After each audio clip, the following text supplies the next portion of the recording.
Hello and welcome to today's discussion on blissful awareness.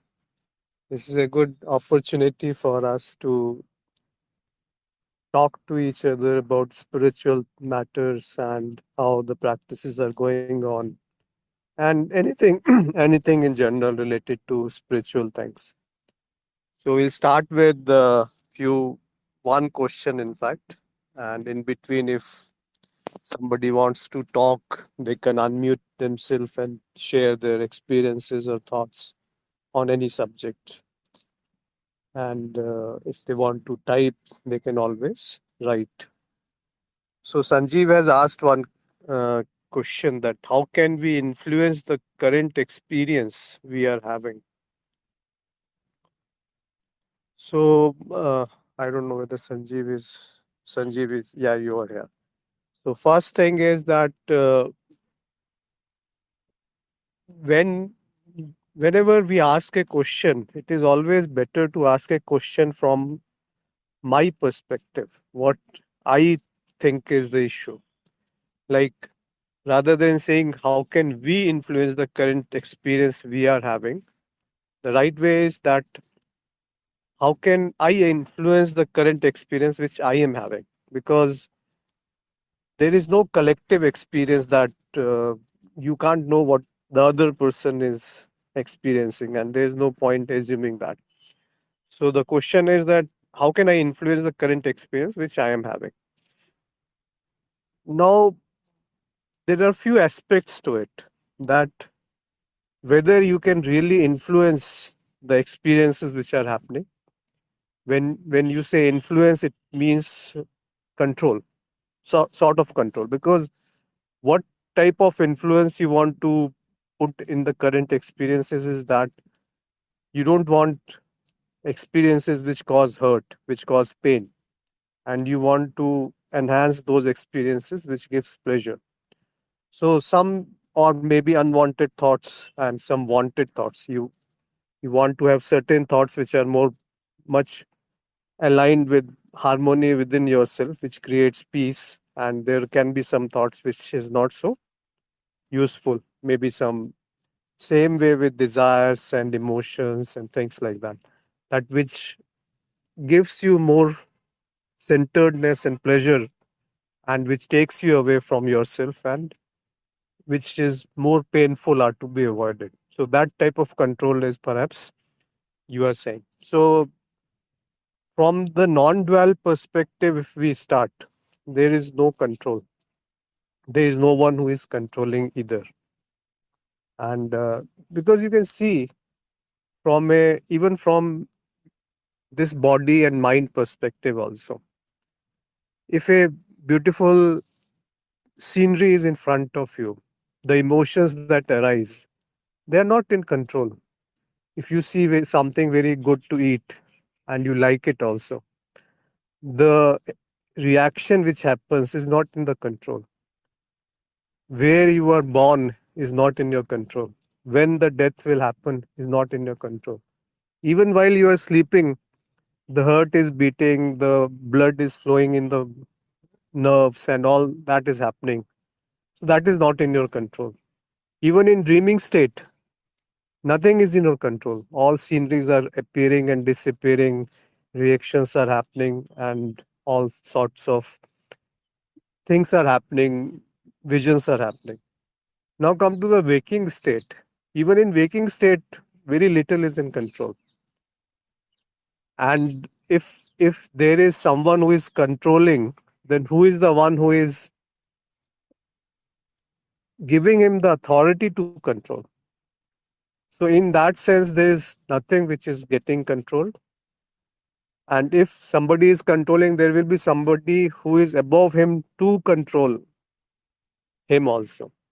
So what is happening is just a sort of play. That is why it is called Leela, and a game which is repeating itself in certain patterns.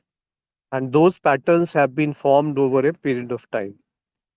Now, from a bigger perspective, even time is an illusion, because that is created by comparison of memories. And what is memory if there is no experience? So it is a very difficult thing to comprehend through the intellect that what is actually happening. But whatever is happening is very beautiful and complete in itself. So there is no need to control anything. But even if you want to say that you have to control, then two things are possible. One, that we should not get engaged into unnecessary things which pollute the mind, which causes harm to others or to the self, which create restlessness in the mind. All those things can be avoided. And whatever is not necessary can always be delayed for some time. That is a check whether it is necessary or not. And which is necessary will cannot be delayed. Like breathing cannot be delayed. Like if you feel hungry, you can't delay it for a long time. The upkeeping of the body is required for maintaining this body health and all those things. Whereas many things can be avoided, like somebody should praise me, somebody should recognize my achievements, or I want to visit 1,000 places in 3 years, and so many. I want to have exotic experiences. There's a craving for so many desires which needs to be fulfilled, whether right or wrong. I should have plenty of wealth to show off. All those things can be, which are unnecessary, can be avoided. So if this happens, then control will automatically come. The illusion of control will come, although there is no control as such. But the illusion that I am in control or I am in control of my life will be there.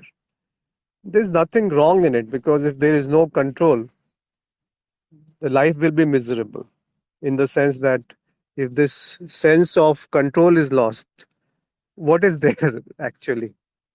But we have to make a balance between the two, that there is no one who is controlling. And second, even if the control is there, let it be there. Let it be exhibited in a beautiful manner. And how that will happen? That will only happen if we let go of the beliefs, the things which have been given to us by society, the desires which have been thrust upon us by our friends, our relatives, our society and teachers, and anybody else. So, if we go down within that, what is the purpose I have come to live and why I have taken this human birth, you will find there are very few things which are essential in nature. And as you progress on the spiritual path, you will find that the necessary things will start reducing, in the sense that you won't find anything as necessary because it is a game. You know it is a game, then only it becomes meaningful, then only it becomes pleasurable. So I heard Tilopa. I think Muni had satsang, last satsang and this satsang, wherein he talked about a saint called Tilopa. So I was just going through few days back about his teachings. So he said very beautiful thing about it, control also. He said there are six main core teachings which he gave. One is that don't recall. Second is don't imagine. Third is don't think. Fourth is don't examine. And fifth is don't control. Now they are all related and they are all sort of experiences. And the sixth one is, he said, is that all this will lead to relaxation and rest, a peace or bliss. Now, if these are just one word, but if we slightly go deep into or more try to understand each one of this more in more depth, then only it makes some sense. So first he says, don't recall. So what does it mean when he says don't recall? It means that whatever has happened, if suppose you are sitting for doing some meditation, then what first thing which will come is something which has already happened, like some good event or some bad event, some pleasurable memories, some not so pleasurable memories, some guilt or uh, some proud, like you have done so such an excellent job. So all those things of past will start coming into your memory. So he said, don't recall, don't purposely try to recall something that such and such event has happened. And so if that is dropped, then next thing will be planning about the future, that I should have replied to him like this, I will do in case such and such situation comes again, I will respond in this manner, I will teach him a lesson, or I will go there, then I will do this. And if I don't do this, then something else will happen. So many things about future will come. So don't imagine that sort of a imagination. Thing which has not happened yet, but your mind is occupied in that. That is the second thing which will happen in meditation when one is trying to go deep into oneself about what is my nature, what is what is happening around me, all those things. If you want to go anything deep or rest the mind, then the second obstacle is imagination. Third is don't think. Now this is very peculiar, that why he said don't think. Don't think means he's perhaps saying that don't focus too much on what is happening right now. Like you are sitting for meditation, and what will you're not in the past, you're not in the future. Then what will happen is, oh, this there is a big sound coming from the other room. There is lot of discomfort in the way I am sitting, and I should do this. I'm not comfortable, and you suddenly walk. Have to eat something. I have to drink water. This is not very good, comfortable, whatever. So your present moment is occupying your mind, and straight away the mind comes out from witnessing to action. Something will start happening. So don't think. That's in that sense means just witness whatever is thoughts are coming. Don't act on them. Then fourth is don't examine. What happens is mind gets occupied in something. Oh, I am having a very good sensation. Oh, that type of sensation is happening there.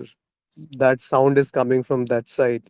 And suddenly you will find that your chain of thoughts has gone to that event or that activity or whatever. So don't examine. So let that activity of the mind also be at rest. And finally, don't control. If all these four things are happening, then there's nothing to control actually. It will automatically come. That I want to have a beautiful sensation. I want to have a beautiful exotic experience. That is sort of a control. I don't want this experience which is happening right now.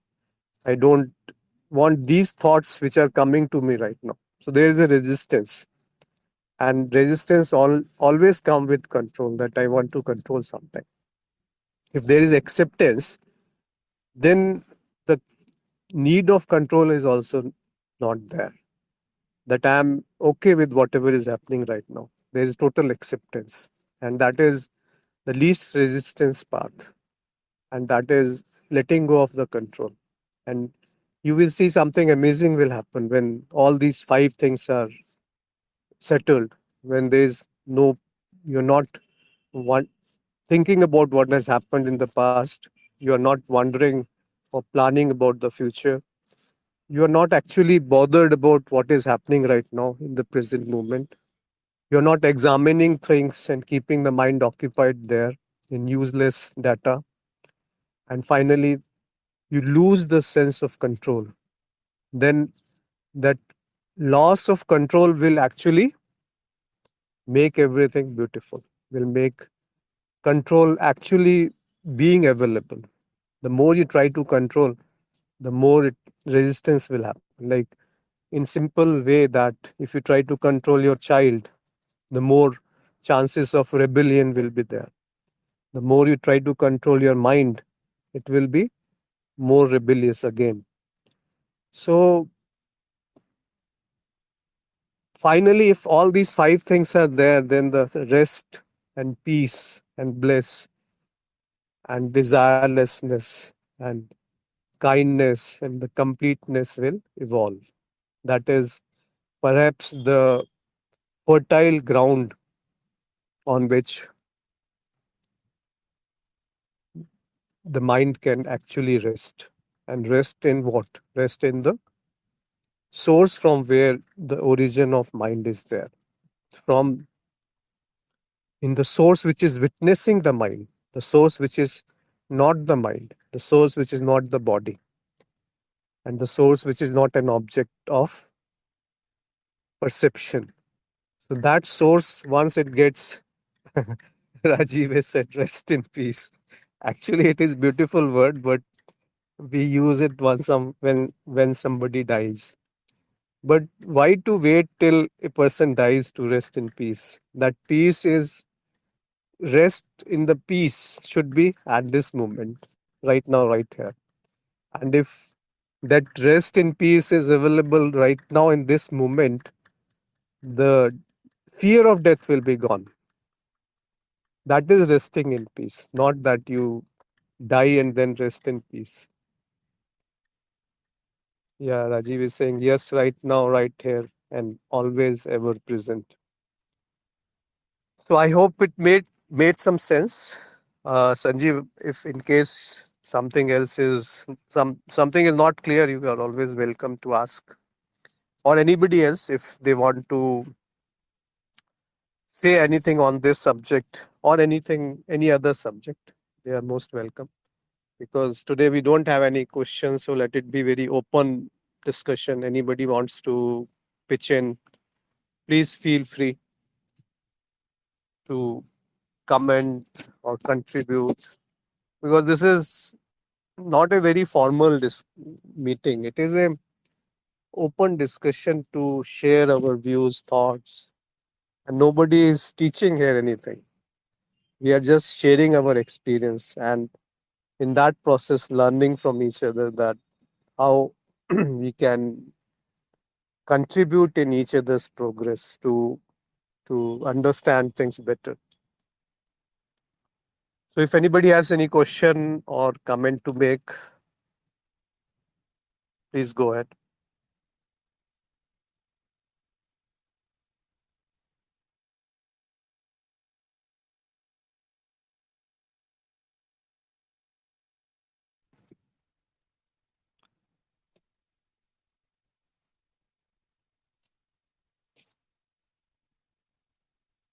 I think everybody is at peace. So what to talk then? Good morning. Yeah, yeah. Please go ahead, Sanjay. I am audible. Yes, you are. So I have a question.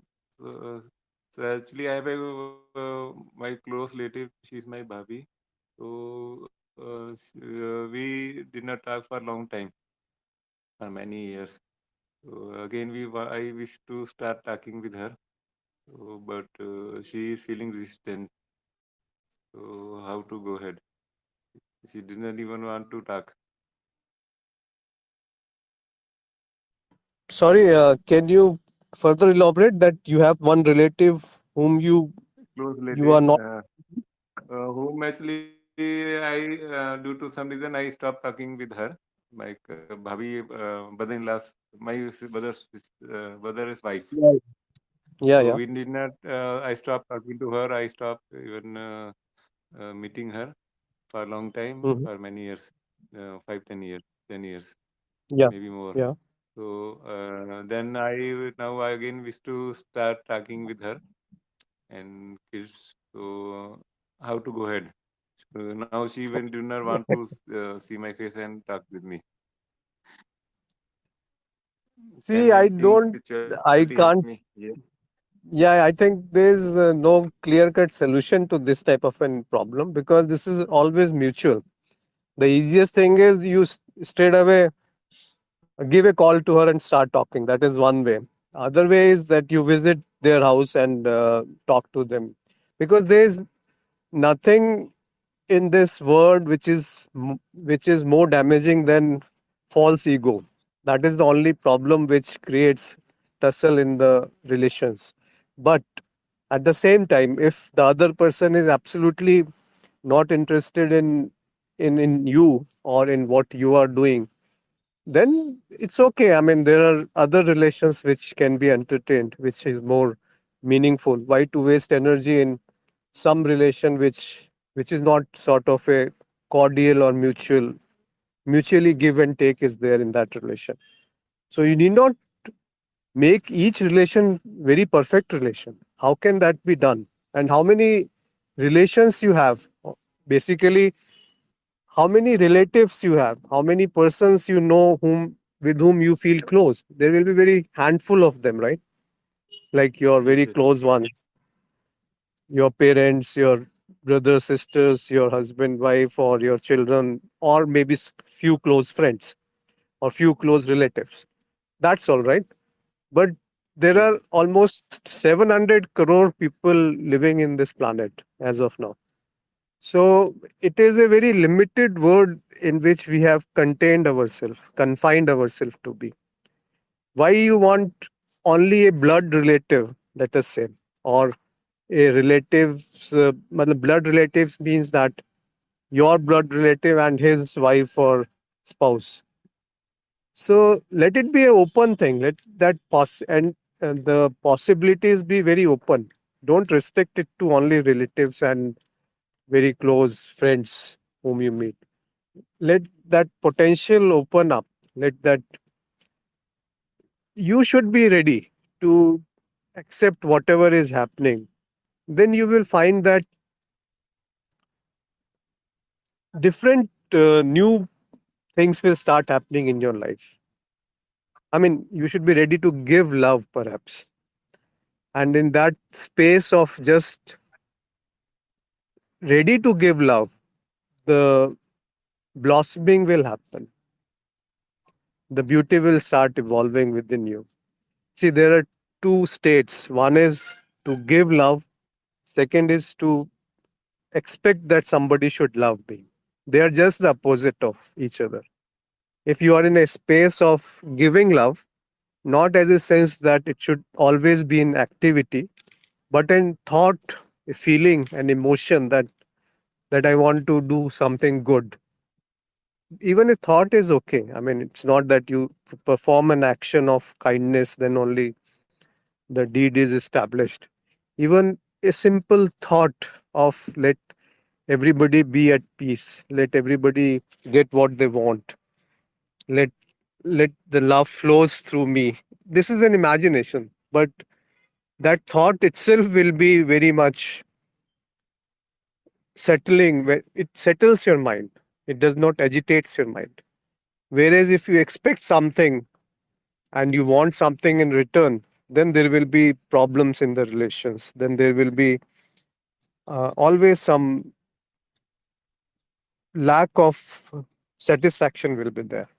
Even if everybody is praising you or doing whatever you like, then also there will be lack of satisfaction will be there. That's what I believe. So don't push anybody to to to behave in the way you want in a relation. At the same time, don't undermine yourself, your existence to appease anybody else in any relation. I mean, let there be a more cordial, more open relation in the sense that, okay, I am here if you need me, not that you be here when I need you. Just the opposite, that I am here if you need me, just I will be there to help without any condition. I know it's easy to say than to exhibit in your life, but still, it is still possible. I don't say it is impossible. Like if you're going on a unknown place and a new place, and you find certain people, and you can help them without any expectation of getting something in return, you will feel happy, right? Why does it happen? Because every mind is connected to each other. Every There is no single mind as such which is separate from the other mind. So this is all connected, and you are not even the mind. You are the witness of the mind. You are the witness of the senses. You are the witness of the sensations. You are the witness of the emotions. You are the witness of the desires. So, and you means there is no two you. There is only one I. And that I is not divided into many eyes. So the I which is divided into many eyes is the false I. That is the false ego which we say. Or in Hindi we call it aham vritti or ahankar, wherein I'm identifying myself to be something different from the existence. But I think we have discussed it earlier also. This whole body, this physical body, can it be separated from the world where it lives? Is it ever possible? It emerged from the elements of this word, five elements which we say, and it dissolves back into this five element. So body can never be separated from the word. Same way, mind cannot be separated from other minds. It is, say, subtle form of five elements. That's all what mind is. It is also inert. Then what is it which is not inert, so to say, in relative terms? That is you. That is I.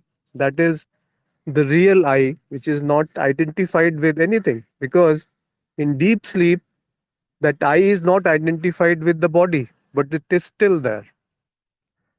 In the dream, also, the I is not identified with this physical body, but I is still there. And similarly, in the waking state, even when the I is not identified with the body, then also I is there. So that I is the core of anything which is existing. And in reality, that I is the only thing that is existing. Rest all is an illusion. So that is called experiencer.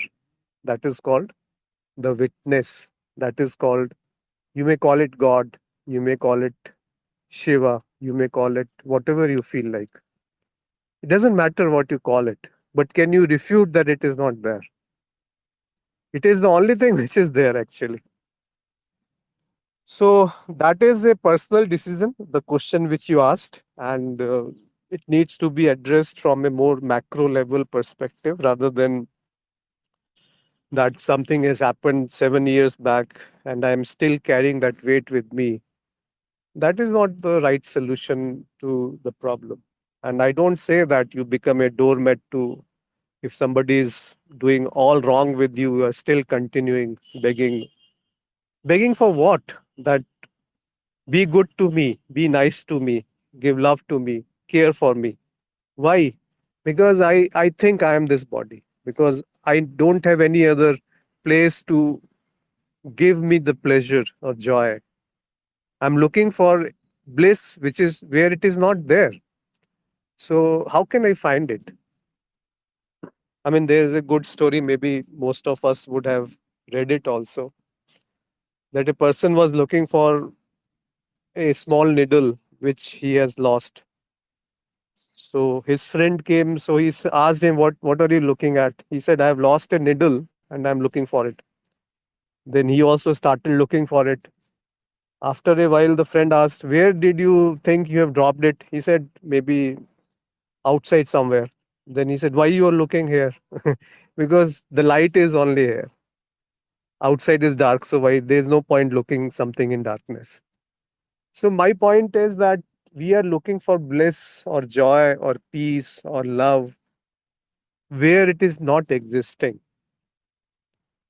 The point to share is, I mean, everybody is mature and on the path, so all know that the source of all joy, source of all love, source of all peace is you yourself. And that you yourself is not different from the imagination of God which you have created, the imagination of Krishna or Ram or Shiv. The experiencer is one. The experiencer of an animal and a bird and a human being and a God, whomsoever we think as God, is one. So don't try to find it in some exotic experience or exotic place, or you start meditating, then only you will come to know what it is. No, no, no. That is not the real understanding. If there is darkness, the way to eliminate darkness is to light a lamp, not by cutting wood or breaking the stones, because that is not antidote or opposite of the darkness. The opposite of darkness is light. Similarly, the opposite of ignorance is knowledge. So, the knowledge, once you know that I am the essence of the whole universe, rest everything is just explanation, nothing else. I mean, is there anything else other than you? Have you ever found anything else other than you in the whole universe, in your whole life? Right now, is there anything else other than you existing? If you are not there, can there be any experience? If you are not there, can there be any object knowing that that object exists? If you are not there, can stars say that I am existing? So, you as in, I don't know, it's not an entity, but it is there, right? Why to name it? Why to even call it what by whatever name you want to say, that experience or Atma or whatever? Let it be there. I mean, it is so beautifully available all the time. And what it is can never be known, because for knowing what it is, you have to be something else than what it is. Okay, I hope it was clear. There is a question from Rohit. Is mind necessary for enlightenment? Rohit, are you there? They need to be there, obviously. What do you mean when you say enlightenment? Because unless you define this word enlightenment, the answer will not be complete.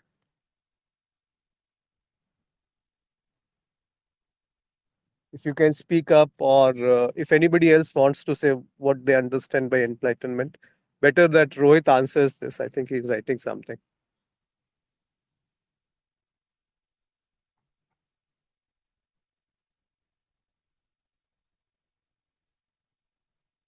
Yeah, in the meantime, I think Rajiv has said it is very easy. Buy some good gifts for her, because ladies likes gift, and just go and say hello. Say you are sorry for not talking to her for long. Such a very easy solution which Rajiv has given. Sanjeev, I think, beautiful one. Madhuri has said it seems that Daw decided to end the conflict, but egos are prohibiting it. So it's always their identification changes. Yeah.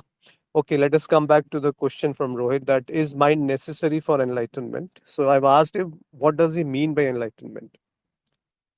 He said that I guess nirvana or any other word that is commonly used. No, that's okay, Rohit. That's a Hindi or Sanskrit version of the word enlightenment.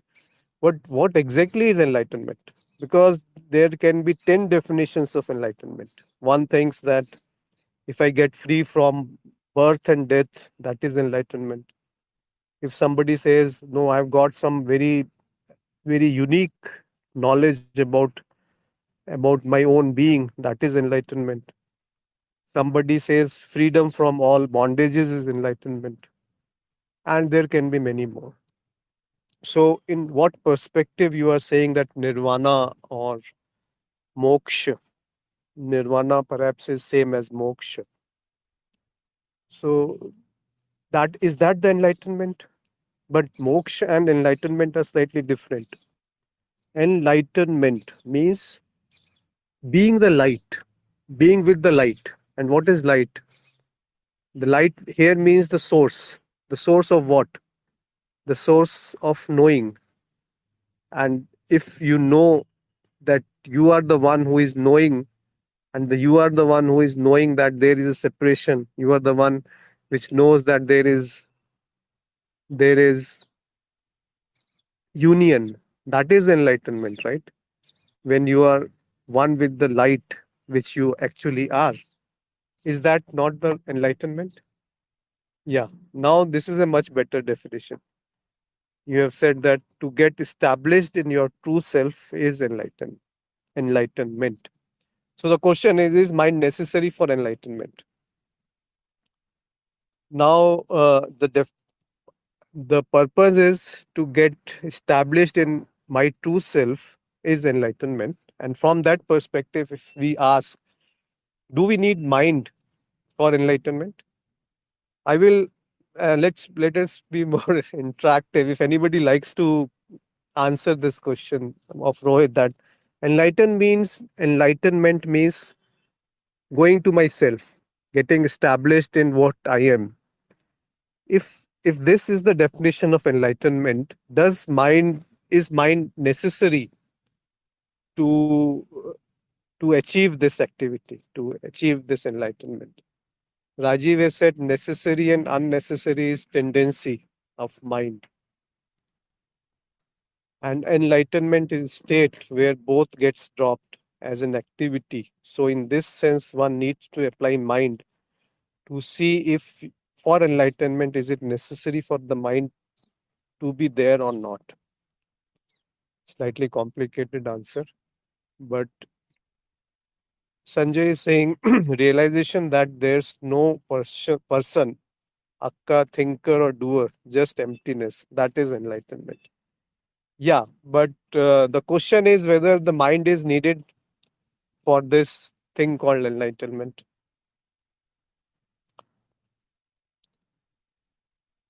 So I believe that without mind, what now again the point will come that what is mind? So mind is basically whatever is being experienced is mind. So in that sense, enlightenment, if we consider is as an experience, is also mind. So mind cannot be eliminated as such, because the one who wants to eliminate the mind, it is itself the mind. So mind can never be eliminated. And in that sense, enlightenment can never happen without the mind. And mind is useful tool to remove the ignorance. Yes, Sanjay is right. It is a tool. Madhure is written that needed. It is needed for reaching the state, but after that it will be dropped. Yeah, I think both Sanjay and Madhuri are right. That mind is a tool, but you don't have any other tool as such, right? What else is available? All the experiences. There are three types of experiences: experience of an object, experience of the body, and finally the experience of the mind.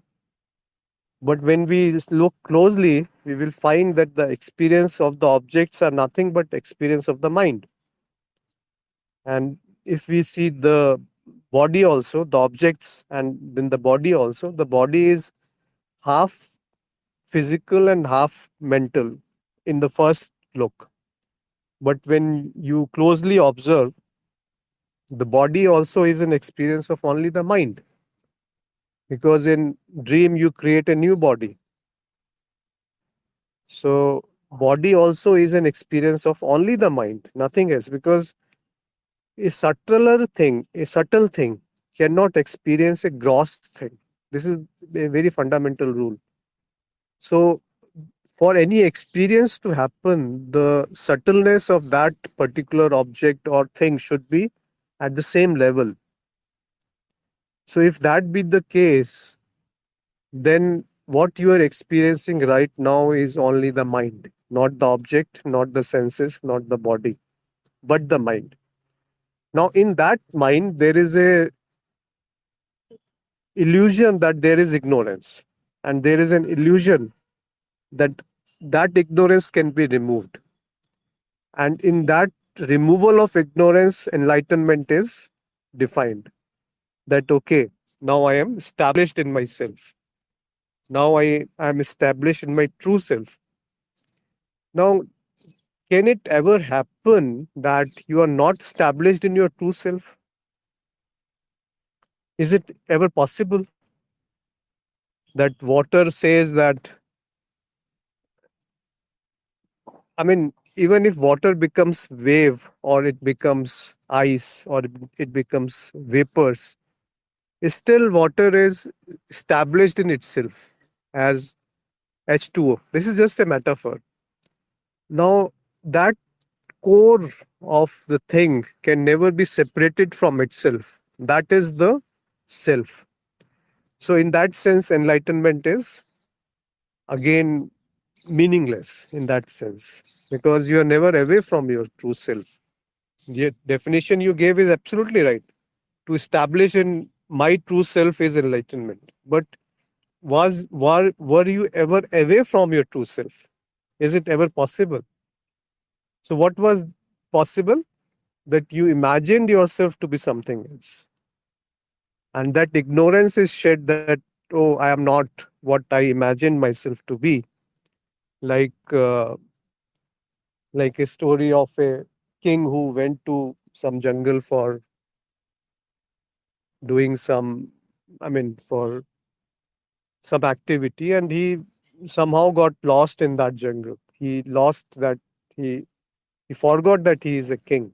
And he started living there, having a family somehow by some either under the effect of some got some hurt or something like that. So what has happened is just you have forgotten who you are. Now that forgetting itself is an illusion. So in that sense, if that remembrance comes, then it is enlightenment.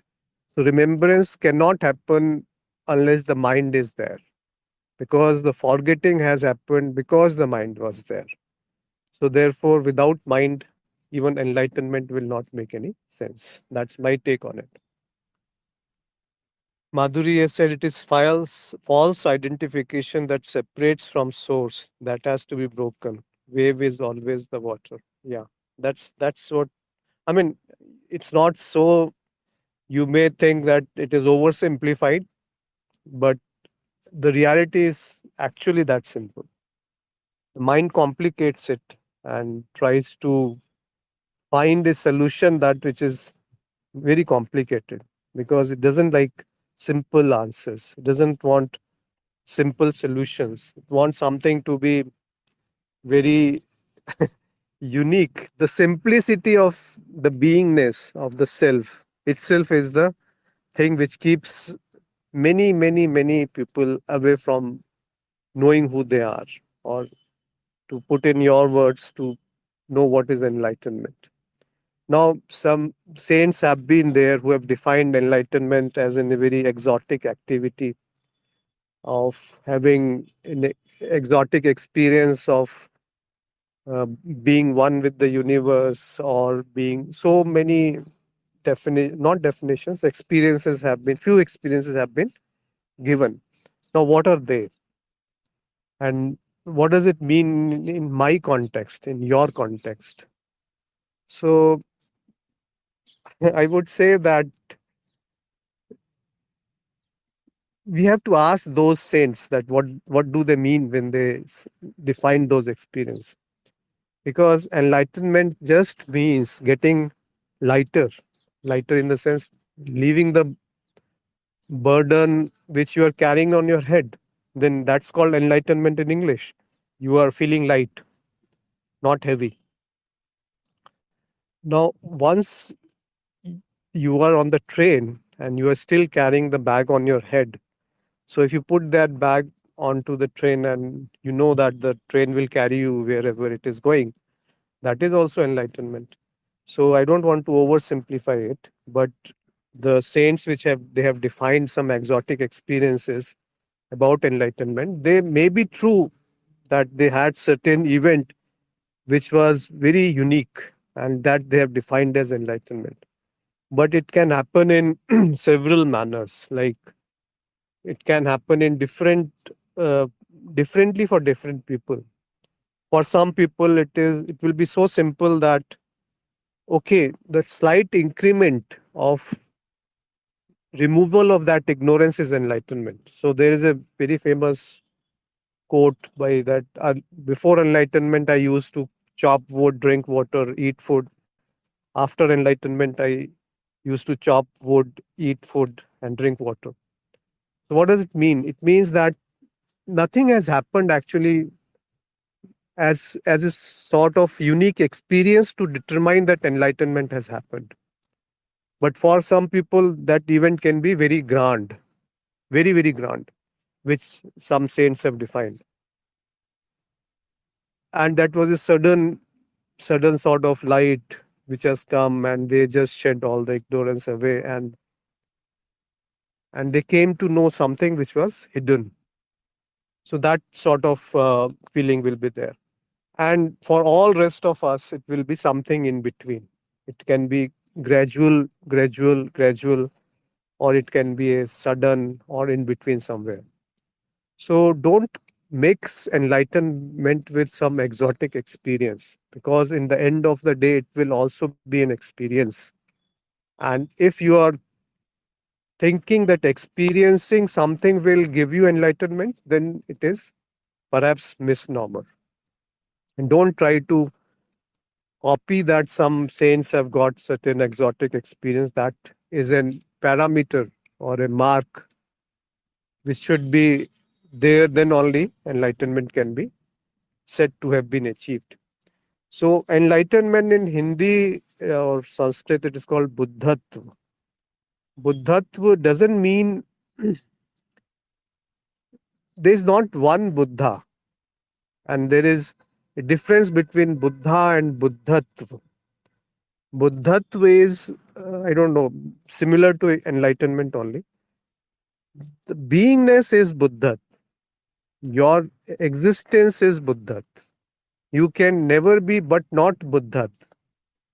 To live in the awareness that I am the one which is aware of even the awareness is enlightenment, is the Buddha which is being talked about.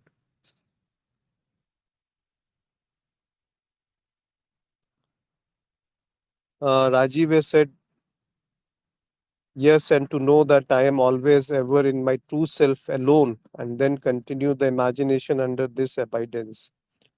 Maybe they imagine the exotic states after establishing in the self. Rohit is saying, is there something like breakthrough after which you are established? Imagination is the play. Sanjay is saying mind exists in past and future. That is through thinking. Enlightenment is just plain experiencing present movement which cannot be understood by the mind. And Rajiv is saying, yes, it's called grace, grace by Sadhguru. Is there something like breakthrough after which you are established? Yeah, coming to your question, Rohit, that is there something like a breakthrough or an event or an activity by which after which we can say that you are established? I think it may be different again from all different seekers, but if I take my experience, there's not a sudden one activity after which I think I can say that I got established. I would say it was gradually. What are the parameters to say that I am more established? Is that your mind is at peace.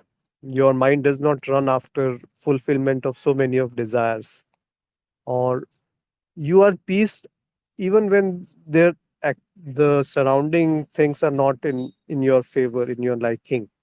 Then also the peace is not disturbed. So that is a sort of indicator that yes, the unnecessary is getting dropped. Necessary is not taking any effort to be completed, and there is hardly any effort in doing any activity. There is hardly any time when you are agitated. There is hardly any time when you are not in acceptance. There is hardly any time when you are most of the time awareness is there, or at least when it is required, it is there. So there is a sort of love emanating from you. So all these are things which starts happening in your life without any effort. And the only way possible is to when you are having the grace of a guru in your life.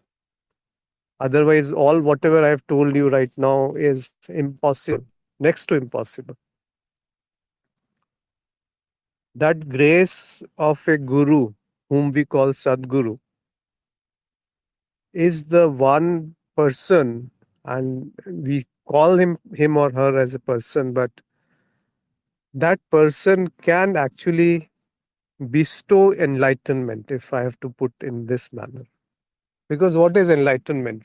Enlightenment is just to get light, to get free from whatever you thought the bondages are, to get that clear knowledge when the questions are absolutely destroyed. Destroyed means there is no question left, and the answers are so authentic that you don't need to go to anybody to establish whether this answer is correct or not correct. You don't get confused if you hear several gurus or read several books, because you know the essence I know. And when you know that I know, then that knowingness is lost, that I know is lost. So it is difficult to put in words, but to say it in more, I mean, to say, put it in words still is to say that if you have a guru in your life, then only things will start changing. Otherwise, there will be concepts, there will be doubts, there will be imaginations, there will be thoughts, there will be. I think I've talked about this 20 years back also. I've read Ashtavakra Gita, and in this Ashtavakra Gita there is a shlok. The whole world is evolving in you like bubbles appear in the water or in an ocean, and you are the essence on which the whole world is appearing and dissolving. Now it is very hard to understand what does this sentence mean. How can it be? I am a small mind body complex, hardly able to meet my needs, requirements, desires. And here is a saint who is saying the word evolves in you and dissolves in you like bubbles in the ocean. How does it ever be possible? So you take it either as a belief, yes, such a big saint is saying, so therefore it must be true, or you just forget it. It's another piece of information which is stored somewhere in the mind. Both of these things are not useful. That you have believed him because he is talking from that pedestal that he must be right, and therefore you are blindly believing him, or else that it is okay, it may be true, it may not be true, but it is not my experience. So you just shut it off. Here comes the Sadguru, the one whom you can connect with, the one with whom you can talk, the one who knows you and who is like a friend. He comes or she comes, and they are able to destroy your doubts step by step, one by one, so that the meaning of that statement becomes available to you. It becomes visible to you. It becomes bright, shine like a in daytime. You don't lit a candle, no, you don't light a candle because the sun is shining. So that rather than exploring and trying to find a solution, he shows you what is your experience in this regard. He shows you the beauty of your own existence. He shows you what is the truth right now, right here. And that pointing is enlightenment. That pointing is a removal of the burden or the load which you have been carrying on your head without knowing what that I'm carrying the load, without It has you've become so accustomed to that you thought it is what the life is. This is how everybody lives. Madhuri has said, I realized once that I started postponing weekend meetings with friends and relatives. I wanted to live with self searching moments of silence. Very nice. Rajiv is saying, as a seeker, there will be recognizing that there is sun and there are clouds, but the breakthroughs will be from Sadguru,